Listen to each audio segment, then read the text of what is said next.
colocar as mulheres em posição subalterna na discussão desse projeto aí. Nesse caso aí com escárnio, Apoliana. E quem fala justamente é um pastor, o pastor Silas Malafaia.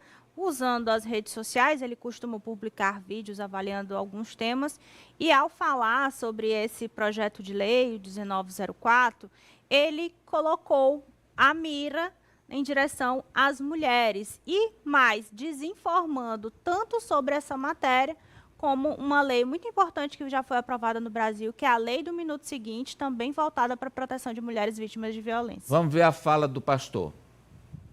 Escute, estava na lei que uma mulher que sofre um estupro tem que ir na delegacia, fazer um registro, denunciar o estuprador para o médico poder fazer o aborto. O que a esquerda fez? Retirou isso. Isso é, proteger o estuprador. E qual é a desculpa? Não, constrange a mulher. Mentira. Sabe para quê? É para a mulher chegar diante do médico e mentir. Mesmo que não tenha sido estuprada, é só ela dizer, fui estuprada. Pronto, se faz o aborto. É legalizar o aborto.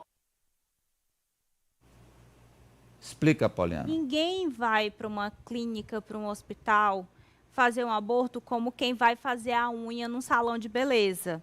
Não é assim que funciona, existe todo um processo. Geralmente, mesmo em casos em que a mulher é vítima de violência, isso às vezes é judicializado. Há casos de mulheres que entram na justiça para tentar 1, 2, 3, 4, 5 vezes para realizar o aborto, que é consequência de uma violência. Ele se refere especificamente a uma lei que foi aprovada em 2013, na verdade sancionada em 2013 pela ex-presidente Dilma Rousseff, que é a Lei do Minuto Seguinte. É justamente para evitar que a mulher, imediatamente após ela ter sido vítima de violência, ela tenha que ser revitimizada, tendo que ir na delegacia, se expor diante de uma equipe que muito provavelmente não vai estar qualificada para fazer aquele tipo de atendimento, porque hoje nós temos delegacias especializadas para garantir o atendimento da mulher sem que ela seja ainda mais constrangida e violentada.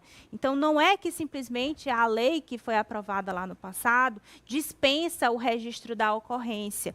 Ele só garante que isso vai acontecer com todo o atendimento para a mulher, o máximo de cuidado possível. Então, ele, ao tratar desse assunto, ele utiliza uma outra norma que foi aprovada num governo que era do PT, então foi sancionada pela ex-presidente Dilma para desinformar a respeito desse assunto. Então, é o método que eles utilizam para tentar violentar ainda mais as mulheres e, nesse momento, para tentar descredibilizar o discurso do que eles chamam de, abre aspas aqui, feministas. E o que eu acho mais grotesco é você, de novo, apontar para a vítima. A pessoa já é vítima e, de novo, é como você espizinhar, você tripudiar. Ari?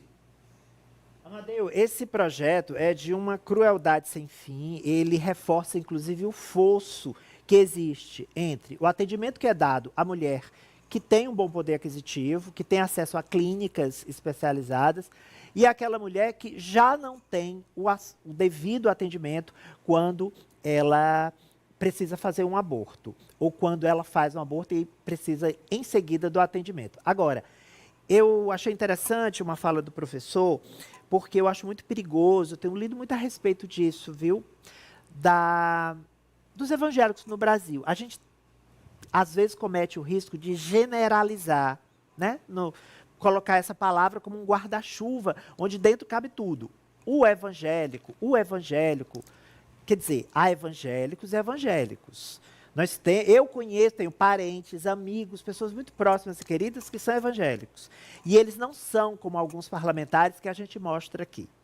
Eles são totalmente diferentes. Eles não defendem essas crueldades, não defendem essas pautas absurdas. Então, a gente precisa ter muito cuidado quando a gente fala dos evangélicos, porque eles são um público muito heterogêneo, muito diferente, com muitas denominações neopentecostais e gente do bem, gente trabalhadora, gente honesta, que tem a sua ideologia religiosa, mas não são esses aí que a gente mostra aqui no programa semanalmente, que é essa ladeira abaixo.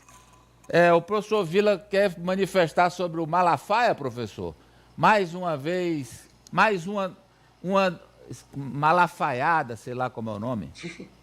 É tão grave, viu? Esse empresário da fé é um homem mau. O empresário da fé é um homem mau, um homem cruel, desumano. E o terrível é que ele se diz pastor.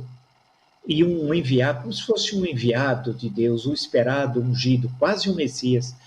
É um negócio inacreditável, porque ele se utiliza da Bíblia, da linguagem religiosa, para fazer um discurso político, reacionário, contra as mulheres, contra a sociedade, contra os homens também, acaba sendo, contra uma sociedade que está lutando para enfrentar, né, terríveis desigualdades, entre outras, a questão da desigualdade entre homens e mulheres, que é uma coisa patente no Brasil, o feminicídio, o país do estupro, que é inacreditável o número de estupros a cada dia que ocorre no Brasil, e ele dizer que as mulheres mentem que são estupradas, como ele disse nesse vídeo, é algo de uma gravidade. Em outros momentos do Brasil, não hoje, mas em outros momentos, ele estaria na cadeia, né?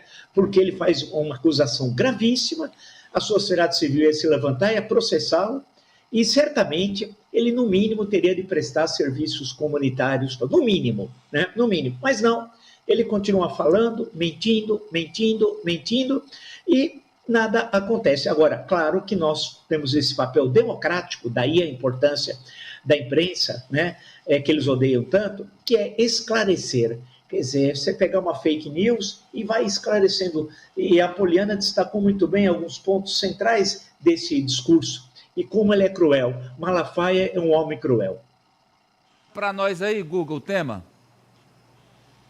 É um covarde mesmo. Ele fazer um comentário desse, isso é de uma covardia. Com base em quê? Em que dado, em que estudo, em que pesquisa, em que denúncia? Ele fala isso só com base em preconceito, em misoginia, em ódio, em polarização.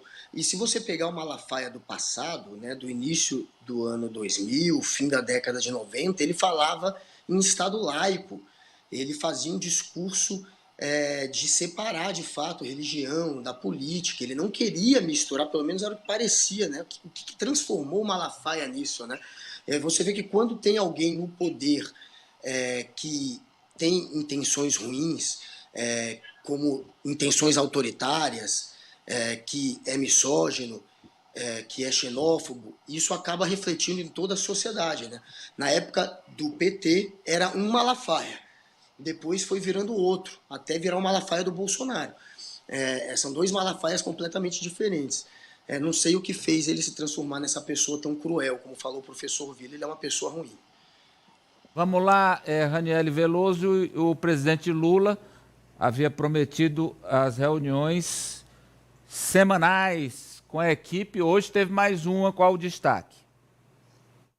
Pois é, hoje, com os líderes do governo, eles focaram ali nas pautas sociais e econômicas do governo. Padilha novamente fazendo aquele levantamento, que as pautas prioritárias do governo já foram aprovadas, como na semana passada o MOVER, que foi o único aprovado na Câmara, apesar dessas urgências, né, tanto do PL do aborto quanto da delação terem sido aprovadas. Ele fez, inclusive, um levantamento, dizendo que já foram aprovadas mais de 2.000 urgências nos últimos anos. Nesse ano foram mais de 70, mas que urgências foram aprovadas, essas 70, mas que os projetos não foram votados. E aí, ele também destacou que agora a prioridade do presidente, depois dessa viagem internacional, na Organização Internacional do Trabalho, na cúpula do G7, é focar nas viagens aqui pelo Brasil. E falou em uma missão do Lula pelo Nordeste, anunciando aí a viagem do presidente aos estados do Piauí, Ceará e também Maranhão. Vamos ver. É para uma missão no Nordeste, uma rodada no Nordeste de obras do PAC, investimentos em infraestrutura, investimentos na área da educação, investimentos na área das políticas sociais, na transição energética, grande pacote de ações no Nordeste, então já estão em andamento, algumas são inaugurações, então o presidente vai estar no Ceará na quinta-feira, no Piauí de manhã, na sexta-feira no Piauí, na sexta-feira à tarde no Maranhão. Inclusive no Piauí ele vai poder participar da caravana federativa, que é mais uma ação do governo federal, coordenado aqui pelo Ministério das Relações Institucionais, que leva os ministérios, junto com os governos estaduais, a fazer parceria com os municípios, desenrolar os convênios, acelerar a execução de obras. Já fizemos em 10 estados, o presidente vai poder participar dessa edição no Piauí. Então, reforçando aquilo que ele tinha dito, que depois dessa missão internacional ele vai priorizar as viagens nos estados.